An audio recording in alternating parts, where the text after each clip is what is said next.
It's your boy De La Prime, man, and we back with a legendary, crazy episode of Definition of Active. It is an honor, and I'm like shaking on it. It's so honorable right now. I feel like I'm in a time machine. You know, it's crazy, but phone going on. Everybody know I'm here right now. That's the problem. I'm here with the legendary, the one and only Lil Rob, man. How are you doing, G? I appreciate you coming out, man. For real, for real. Let's start from the beginning. Man. Let's start from when you first started making music.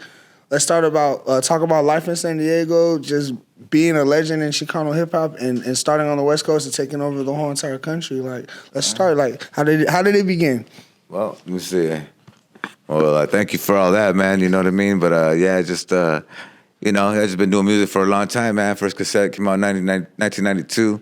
So before that, my brother was on the turntables at the pad. We had the Technique 1200s at the pad and everything, man. So, when we wouldn't go DJ parties and they'd be at the pad, be left there for me to mess around with the Technique 1200s and, learn how to mix and scratch and then, and eventually just write music over other people's instrumentals, you know what I mean? Like More Bounce of the Ounce, obviously, like Zapp and Roger and One Way.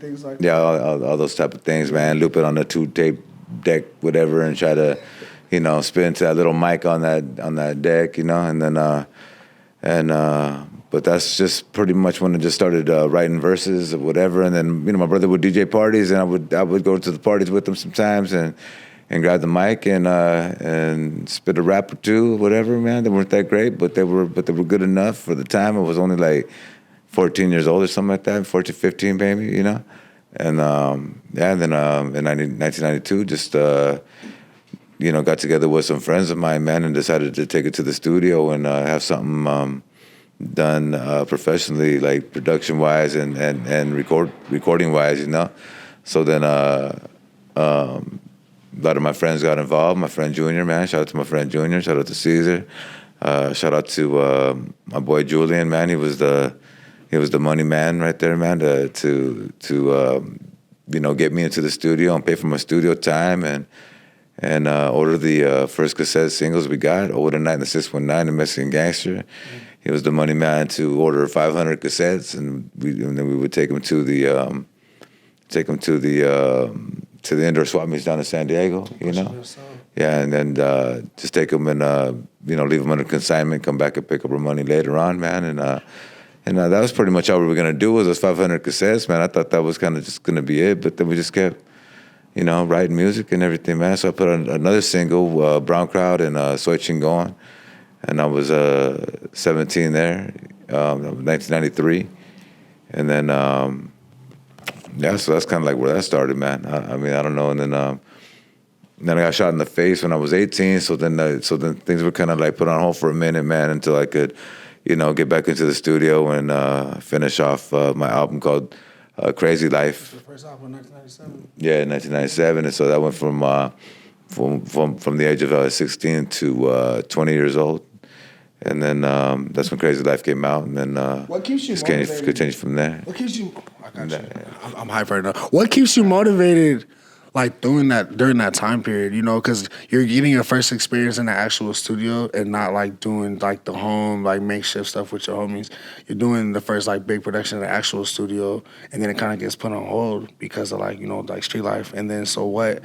How do you keep motivated? Like, music is still something I'm meant to do, I'm supposed to be doing, and not like, how did it not like take you off your path? Like, I probably shouldn't be doing this. You know what I'm saying? Like, What kept you going? Yeah. Staying motivated. I really don't even know, man. I just enjoyed the music and recording and just doing the hip hop thing, man.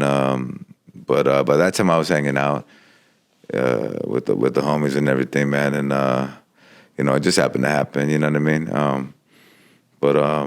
But the motivation part, man, I don't know, man. I just love the hip hop, man. I love doing music all the time, man. And that was just part of my life, no matter what, man. Because I've always had a job too, man. I was a busboy at a Italian restaurant for a minute, man. I was bagging groceries at a grocery store for a minute, man.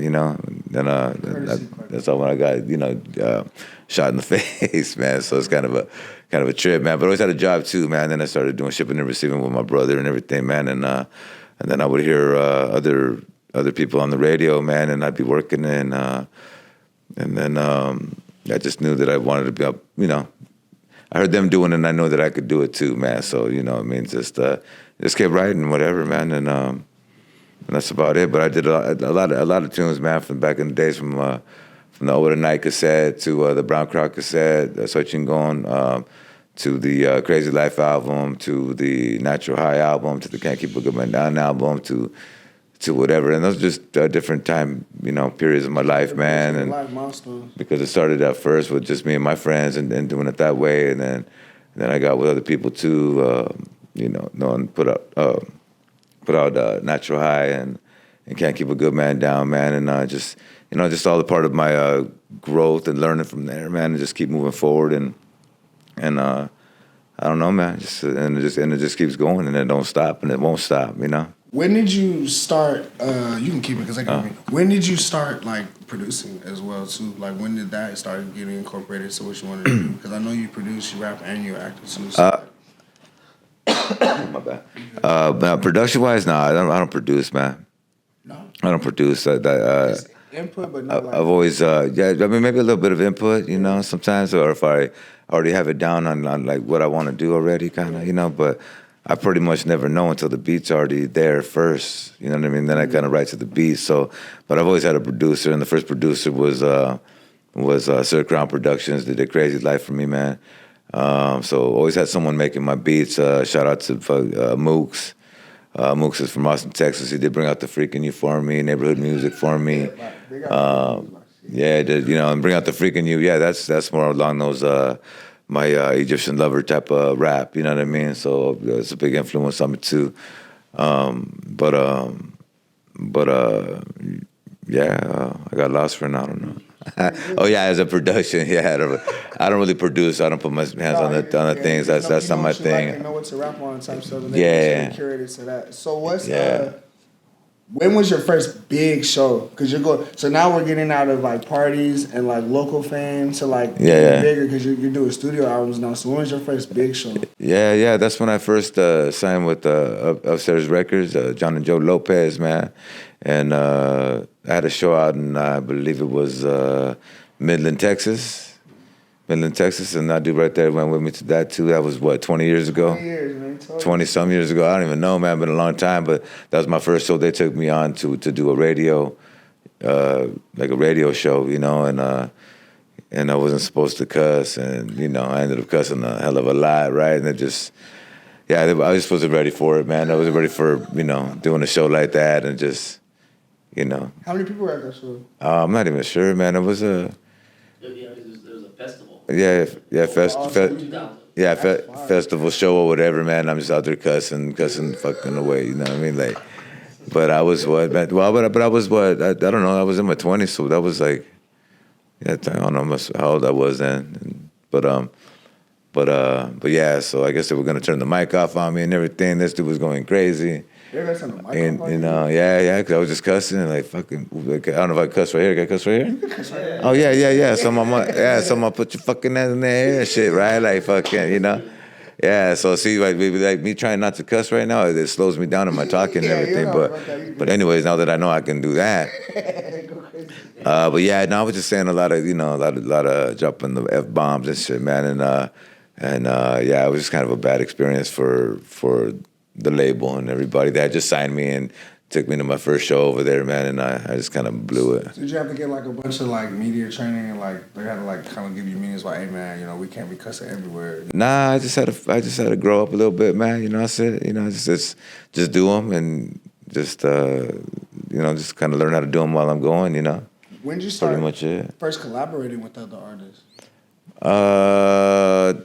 That was probably back in I don't know, like low profile days and stuff, you know, like with like royalty and them dudes, and those were like my first time like rapping with other people, like with Frank V and everybody, man. And then but then later on I just, you know, ended up with the Natural High type of album. That's just ends up being all me, man. When I throw an album out, I want it to be, you know, pretty much you're getting all of Lil Rob, you know what I mean, and not too many collaborations on the album, you know what I mean? You want to showcase yourself. You know what I mean? So, but then lately I've been doing a lot of those, man. I did a lot of features for a lot of people, man, and just felt like it was time to put some of that time and energy into my own music now again, you know. All right, now we're about to get into some deep stuff. Yeah. So, I've always been curious because, so being African American,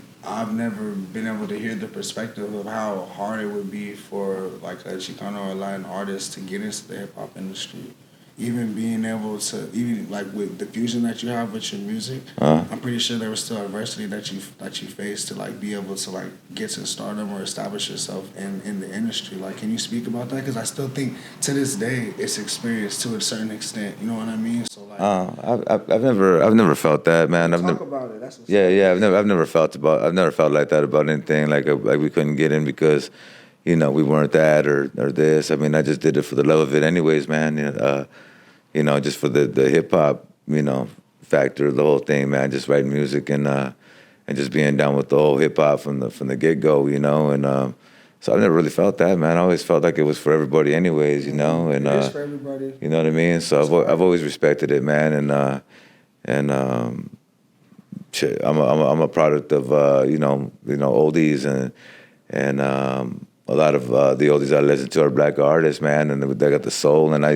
And I used to, you know, grew up on Soul Train, man, Don Cornelius, and watching the Soul Train line. That's a big part of my bringing up and everything, man. So, and just all the music that we listen to, like I said, the Gap Band, One Way, just everything that I've listened to along the way, man. It's all the influence, and I just think that the hip hop was meant for everybody, man. You know. I don't think we talk about enough how blended our cultures are. Yeah. You know what I mean? Because our races have faced the most adversity in the country. Yeah, you know what I mean? So yeah. We're in the hoods. We're the ones who are having to like go through it just to survive to be here. You know. Yeah. First, before any other races kind of got here too. You know what I mean? So like, especially on the West Coast. So like when I hear, because I've heard like some kind of like some testimonies from some Hispanic artists, they feel like it is like they're getting gatekeeped or something like that. But me being from we're in Arizona, we've always been kind of a melting pot and we've always been blended. So we've always had to be like together. You know what I mean? Right. Separate. So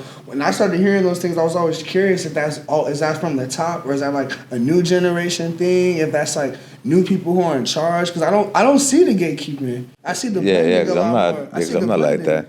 Yeah. I guess it just depends on who you talk to and, you know, and who you associate with and how much time you spend on what their opinion is, you know what I mean? And so, you know, when I hear someone say something negative, it just doesn't even concern me because I don't even care. And even like the whole rapping thing, you know, I always had a job, you know. I always had a job, so not even a backup plan. I just had a job where I made my money or whatever. So you weren't depending on music. Yeah, exactly, man. That's not what it was. You know what I mean? It was for the love of it.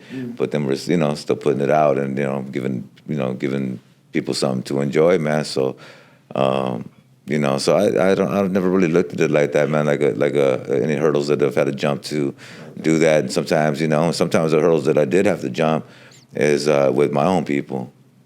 You know what I mean? And because with my own people, you know, it put a stop to a lot of things, you know, that I should have been doing, could have been doing, couldn't do because my own people, you know, got in the way a little bit, you know. The bigger picture or like?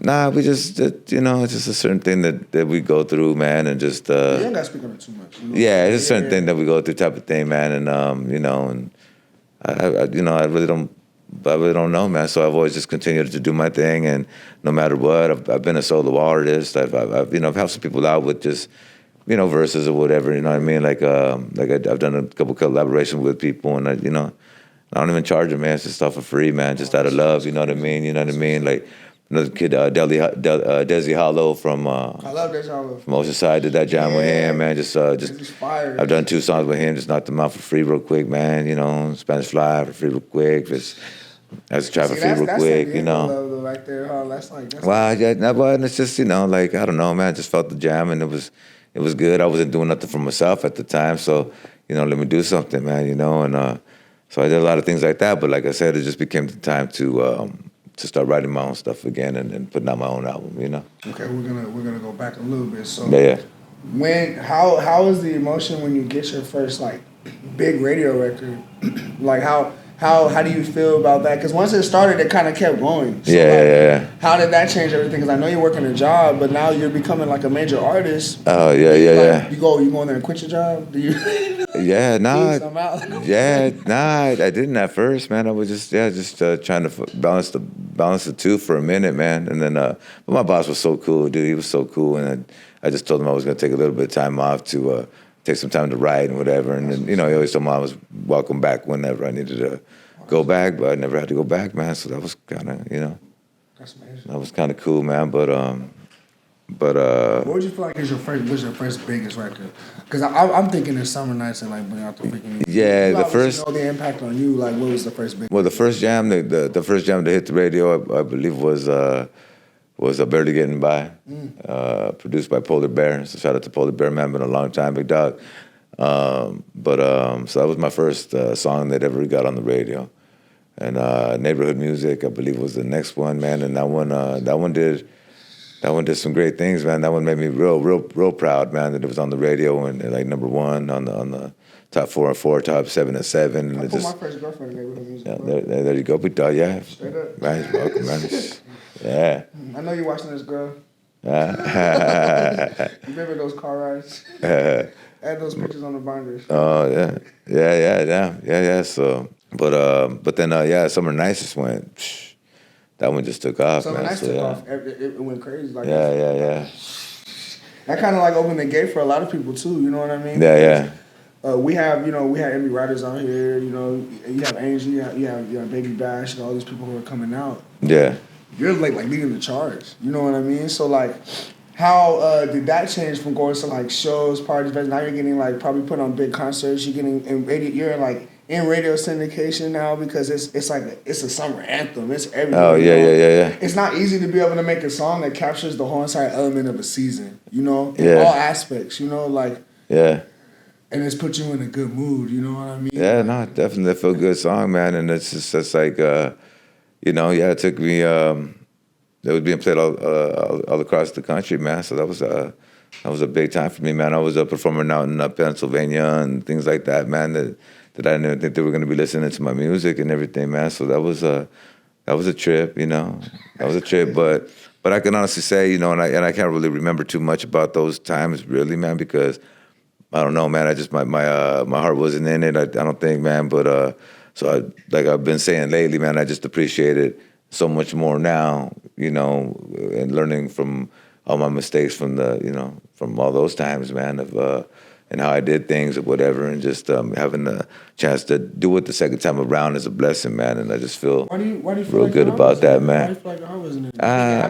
Man, it was fast. It was fast, and I could say that people change, man. You know what I mean, and people could say that I changed, but it was always the people around me that kind of changed, man. So then. It just caused headaches for me at the pad to where then I wouldn't be able to enjoy what I was doing. You know what I mean? And enjoy everything. It was like my good news is someone's bad news. You know what I mean? Like that type of stuff, man. So then I'm not like that. So then I'm just kind of like, damn, man. Okay, well then I just kind of kill my whole vibe. You know what I mean? So, but right now my vibe's going, man. We on it now. Yeah, we on it now, dog. We on it now. Yeah, you got a vibe. The new album, man, we just been having lots of shows, man, and with Magic and Bash, man, we've been selling out these shows for a long time, man, just having a real great time, and it's been for years now, man, and I haven't put out an album in 10 years, man, and the last album was R.I.P., and that was about 10 years ago. Recording in process. Recording in progress, Yeah, and then that one had Good Game and everything on it, looking dope, man. So then. It's been about 10 years, man, and the people want to hear something. They hit me up at the shows, ask me when I'm going to be dropping anything new, and I never have an answer for them because I wasn't even doing anything, still, but... 10 years is a big gap. Yeah. What gets you back into the studio after 10 years? Just, back in the studio after 10 years? Nah, man, it's actually, my lady, and you know what I mean, like because she sees what's happening with the fans and everything, man, and the respect level is just crazy with my fans, man. It's just dope, man. So I don't even want to call them my fans. I just want to call them all my people, man. You know what I mean? Because they really respect what I do and they really got my back and everything, man. But But anyways, yeah. So just decided to get back in the studio, man, and do something. Hit at the homeboy fingers and let them know that I was ready to get back in there and do something. And then we were gonna put it out and do it the correct way and do this LPR run and all these kind of things, man. And I don't think they were ready for how fast I was gonna get the album done because I got it done in 3 sessions with Fingers. We finished off the jams real quick because I already had them written in my head and memorized in my head, and that's always so that I'm not wasting anybody's time when I go to the studio. Go in, drop it as fast as I can. You hear that? Y'all hear that? Oh yeah, you don't want to waste nobody's time, man. Time is valuable, man. I wouldn't want to. They're working. Yeah, you know what I'm saying? And I don't want to sit there and try to write something right there, But we do get in the studio, and I'll do my part. I'll have most of it already, pretty much done, and then Fingers will jump in with his ideas, and which I work that into, and just whatever we got to do to make the song a complete, dope, finished sounding song. You know what I mean? So your process is you always have the beats prior, unless it's like a situation where they got something in the studio, like a pack or something. Yeah, I like that. But see, on this one, man, I mean, it was weird because I was writing to YouTube beats. Mm-hmm. You know what I mean? I was writing to YouTube beats and then be like, hey, man, check this out. That's what I got. And then we just kind of we went from there. You know what I mean? And then make my own. You know what I mean? Make my own. But originally, I was just searching YouTube beats. I would hear one that I liked, and I would, pace back and forth and write that motherfucker, until it's done, and then I just try to get them down, memorize them and pretty much get them exactly how I'm gonna do them in the studio. So when I go into the studio, you don't waste no time. Yeah, I'll drop that verse in 10 minutes. Maybe I'll do it like 3 times just to see which one is the best, and then Fingers will just take that and make it as clean as possible, man. You finish your studio sessions, y'all. Don't waste the engineer's time. Don't waste nobody's time because we don't know how much time we got left in this world. Yeah. Straight up.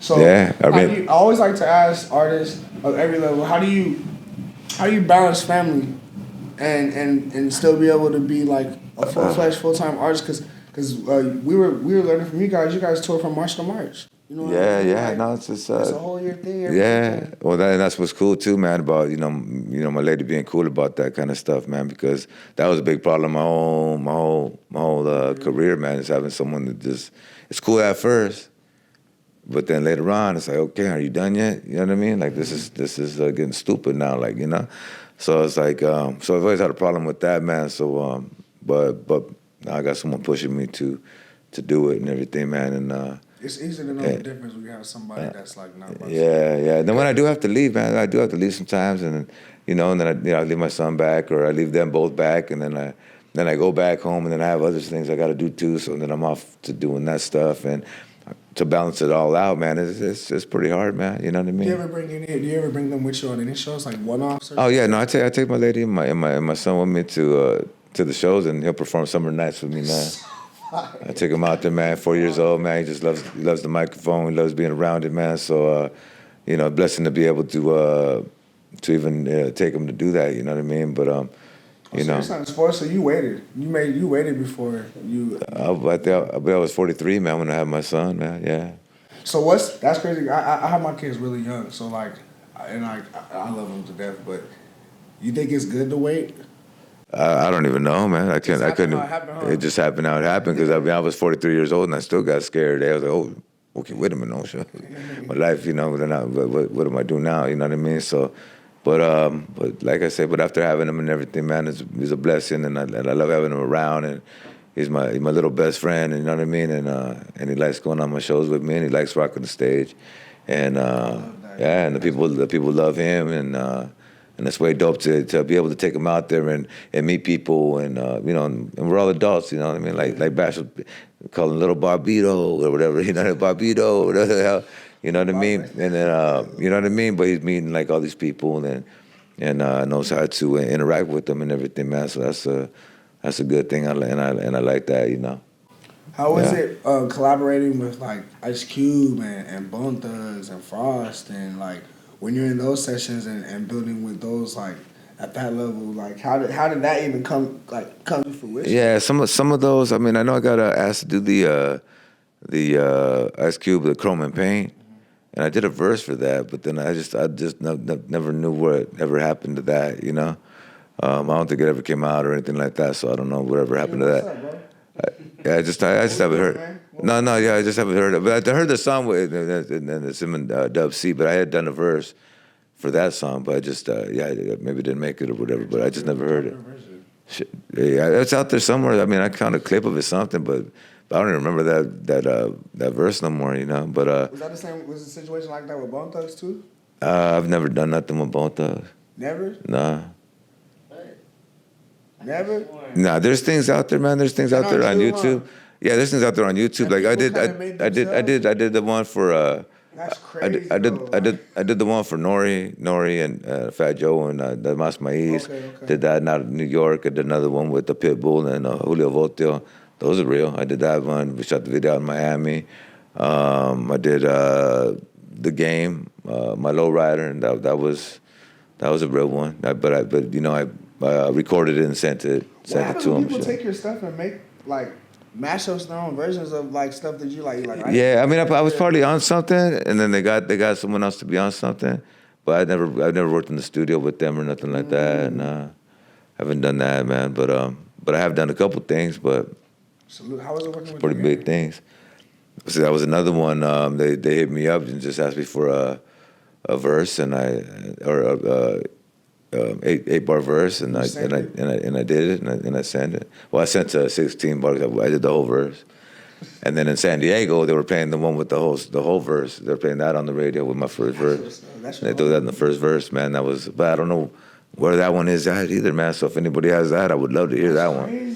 That's crazy. So like, yeah, they're playing that on the radio too, man. So someone has. How do you go about like getting your funds from that or something, or do you take it down, or do you like copyright infringement? Like, how does that work? Because I've never heard that before. People like making their own mashups and versions and stuff. Like, yo, I didn't even record. Yeah, I don't even trip.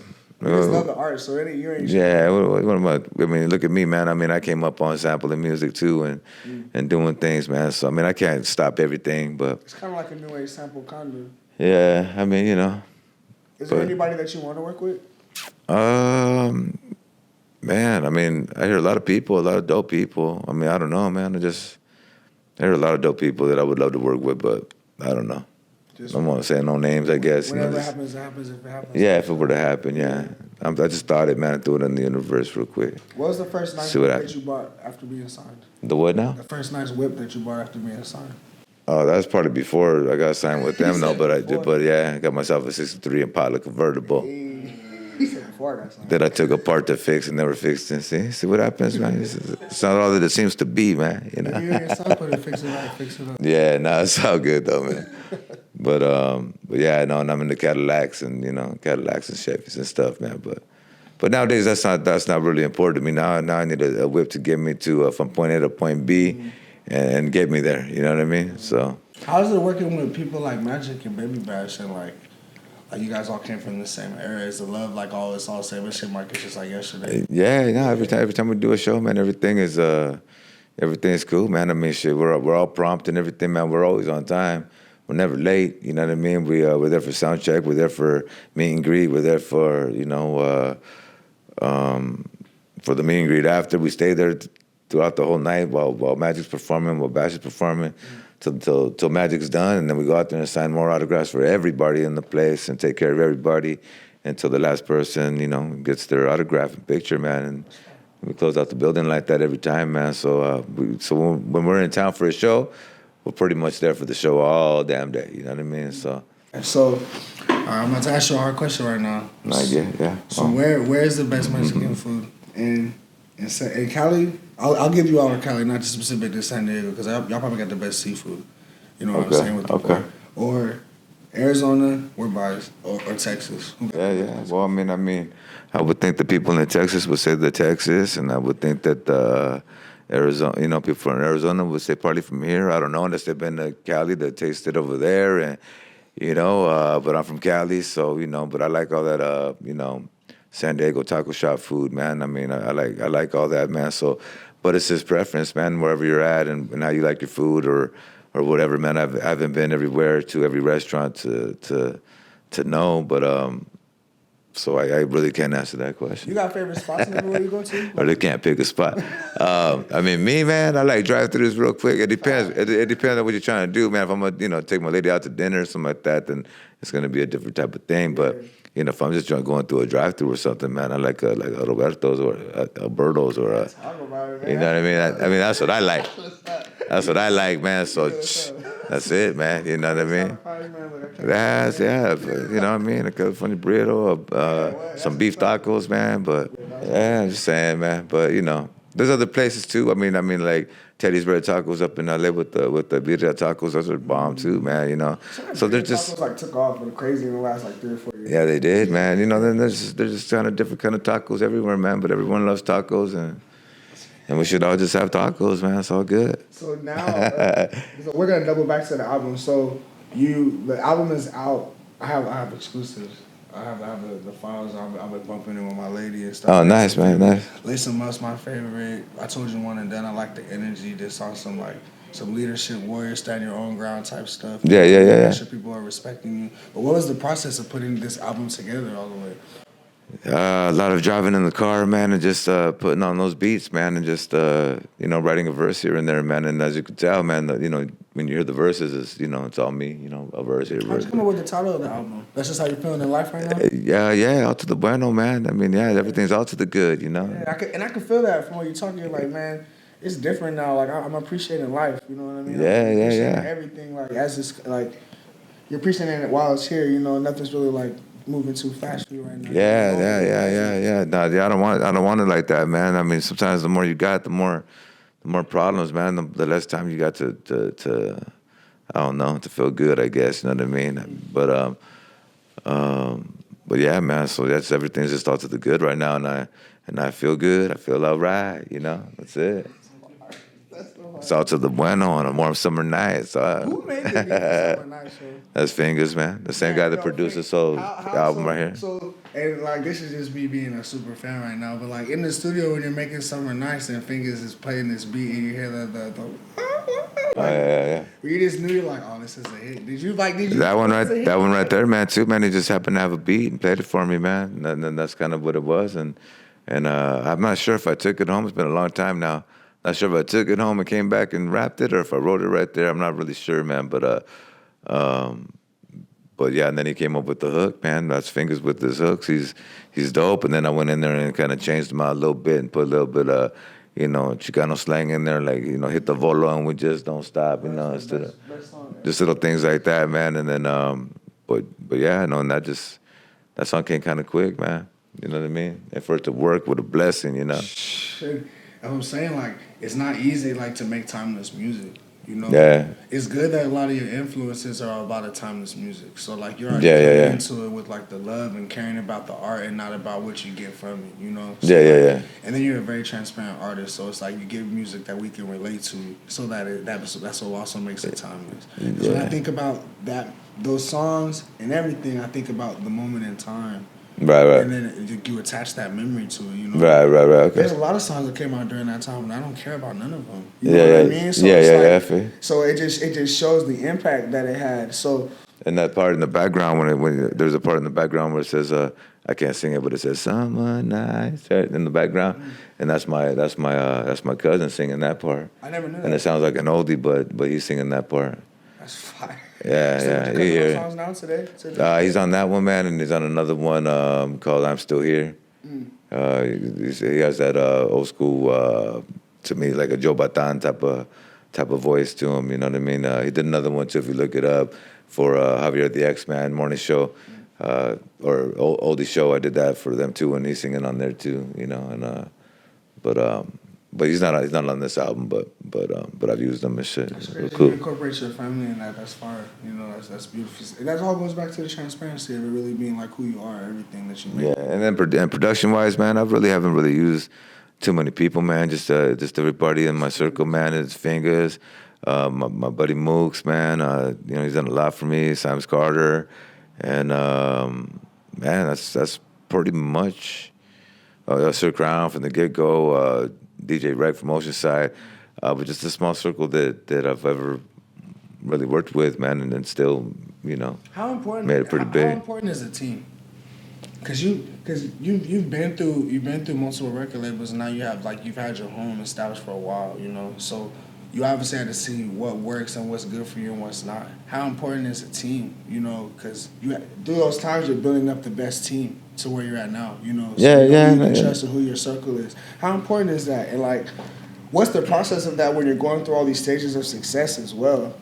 Yeah, well, I guess it's you find out who you kind of like. I mean, who you can hang out with, type of thing, man. Like cause sometimes I don't want to be around certain people, man. Like, and I know exactly when I don't want to be around them. But if I don't want to be around them, something's wrong, man. So more than likely, they're not gonna be a part of my team, you know.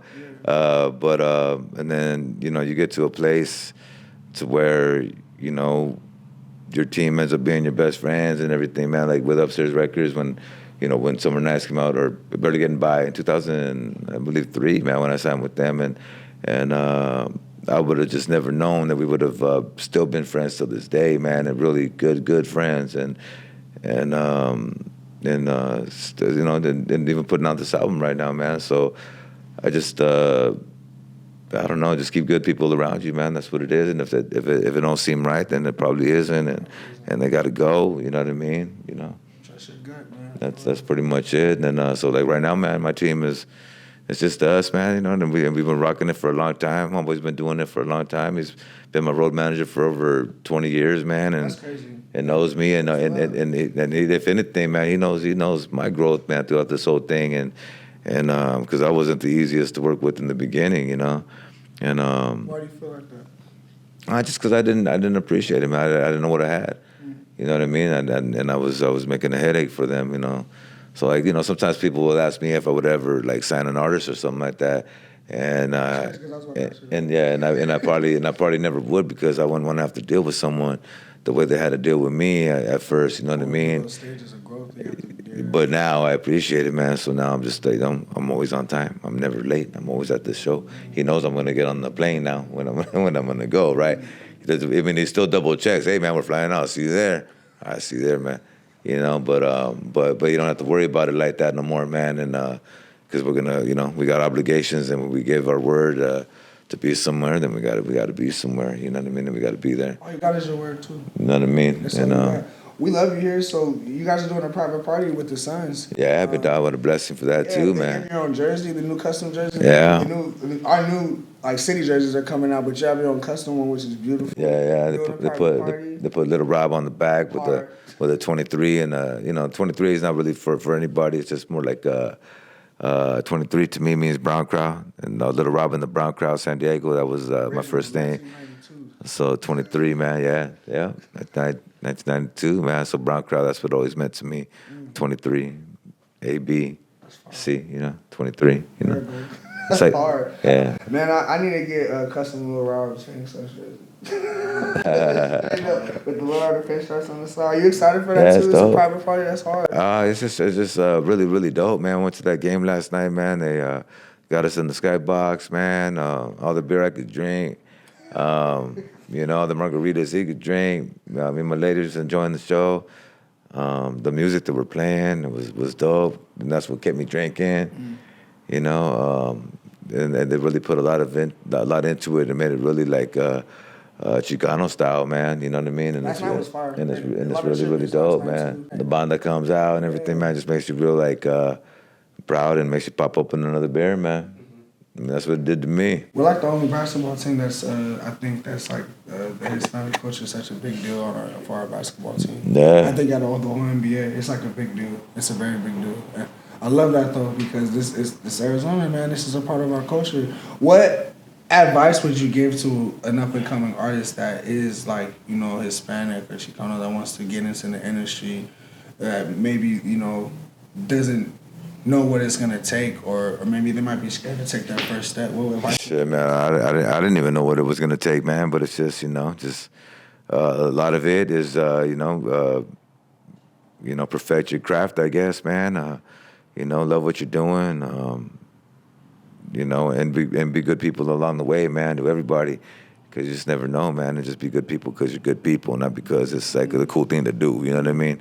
And because a lot of people say they're humble and everything like that, man, but, it's either you are or you're not, man, and and you know what I'm saying. Don't just do that just to because it's like the end thing, and that's what you're supposed to do. Is either you are or you're not, and just you know, just be good people, man. That's it, man. That's what I would say. You know what I mean? Win or lose, man, you're still gonna win because you know you're just good people. You know what I mean? It might not happen for you. It might not happen for for everybody, or you know. I always said too, like, what's gonna be when I make it? Have I already made it? What the hell's the difference? I don't even know. You know what I mean? But you know what I mean? So it's like, You made it for sure. But you know what I mean? Like, well, I see, and I don't look at myself that way, and I'm just kind of like, you know. like you're not satisfied. You feel like there's still more work to do. No, not even just satisfied. I'm happy, man. I'm happy. I'm comfortable. I'm cool, dog. You know what I mean? And so this right here is just something for the fans that I wanted to do, and you know, and give them something, man. So I'm hoping they're gonna enjoy it and everything, man. You know, had a good time making it real quick. It's the last question. Tell me what you feel like is your favorite song on the album.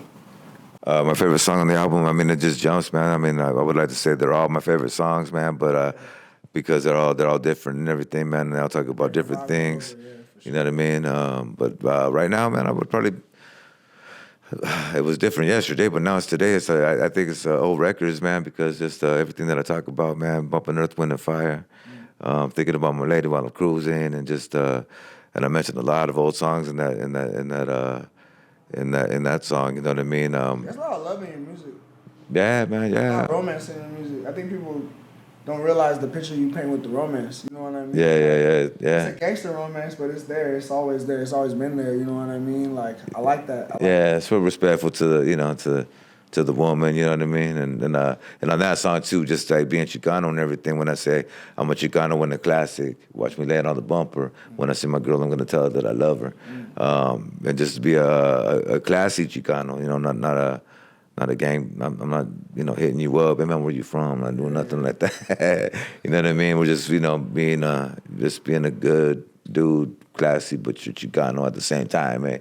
And that's it, man. You know what I mean? And just show a different side of that, where it's not that. Let me not put gangster on everything. Yeah, You know yeah. what I'm saying? Just about being a man. Yeah. 'Cause I mean, I know what I look like, and I know what, I don't know. I know how they look at me when I walk into stores and follow me around like I'm gonna steal something. Nah, but you know what I mean. I know what I look like, man. So, but it's not the typical stereotype. It's more, on a classy tip, man. You know what I mean. And you know how to speak and talk and just be good people, man. That's it. Hey, we love it, man. We definitely appreciate you too, man. Let everybody know where they can find you, man, for real. Oh yeah.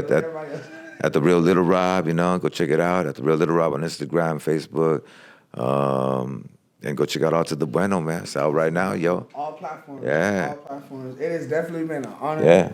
Hey, thank you, big dog. Something that will hold with me forever. Yeah, thank you, man. Appreciate it, man. Thank you. Hey, anything you need in AZ, we got you. The Suns obviously got you. We got you too. So Oh yeah, man. All the love in AZ right now, man. It's just been incredible, dog. Like it's just like way dope, homie. So thank you to Arizona, man, and I'll always be back, man. You know what I'm saying? Respect, for sure.